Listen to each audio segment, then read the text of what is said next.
guys, welcome back to our channel. So అందరూ ఎలా ఉన్నారు, బాగున్నారా? సో మా పిన్ని వాళ్ళు మా ఇంటికి వచ్చారనమాట, మా తమ్ముడు వాళ్ళు. సో వాడి కోసం అని చెప్పి నేను డెకరేషన్ స్టార్ట్ చేశాను. ఎందుకంటే వాడికి రేపు 7th మంత్ వస్తుంది అనమాట, 6th మంత్ వెళ్ళి. సో అందుకే నేను ఇంకా డెకరేషన్ స్టార్ట్ చేసేసాను. లైక్ మా పిన్ని ఒకవేళ వాళ్ళ ఇంట్లో ఉంటే తనే చేసుకునేది, బట్ ఇంకా నేనే చేస్తున్నాను అనమాట.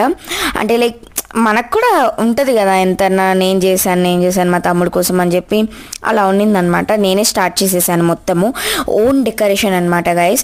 అంటే లైక్ మా దగ్గర ఒక బాస్కెట్ ఉండింది, నా దగ్గర యాక్చువల్గా హీలియం గ్యాస్ ఏదో గ్యాస్ లైక్ పైకి ఎగురుతాయి అనమాట బెలూన్స్. అవి నాకు ఆ బెలూన్స్ దొరకలేదు. ఇంకా నేను ఏదేదో ట్రై చేసి లైక్ ఆ బాస్కెట్ ఉండిందనమాట, ఆ బాస్కెట్లో కూర్చోబెడతాం మా తమ్ముడిని. సో అవి అట్లా పైకి పెట్టేస్తాం అనమాట. మీకు వెనకాల ఒక షెల్ఫ్ కనిపిస్తుంది కదా, ఆ షెల్ఫ్కి అట్లా అటాచ్ చేసేస్తాం. నాకు అప్పటికి గైస్ లిటరలీ బ్యాక్ పెయిన్ వచ్చేసింది. చాలా కష్టపడ్డాను కానీ ఫైనలీ అయిపోయింది. మీరు అనుకుంటుండొచ్చు ఎందుకు ఇలా హ్యాంగ్ అవుతున్నాయి, ఎందుకు ఇలా అని. అదేం లేదు గైస్, అవుట్పుట్ చూడాలి మీరు.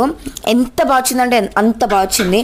నేనైతే లిటరలీ అసలు బ్లాగ్ అంటే షాక్ అయిపోయాను, నాకు మాటలు రావట్లేదా, నేనా చేసింది ఇదంతా ఎవ్వరు హెల్ప్ లేకుండా అని అనిపించింది. అంటే కొద్దిగా తక్కువ చేశాను అనుకోండి, నేను ఒక్కదానే కష్టపడ్డాను. అవన్నీ ఊది అవన్నీ చేసేసి చాలాసేపు అయింది. కేక్ కట్ అది ఫుల్ ఇచ్చారు కానీ నేను అది కట్ చేశాను అనమాట.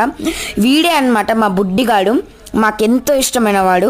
వీడిని అసలు ఫోటో తీయడానికి ఎంత కష్టపడుతున్నా అంటే ఫోటో షూట్ చేయడానికి చచ్చిపోయాను అనమాట నేనైతే. మళ్ళీ మా పిన్ని ఏందేదో అనే లోపల బెలూన్స్ పగిలిపోయాయి గాయస్.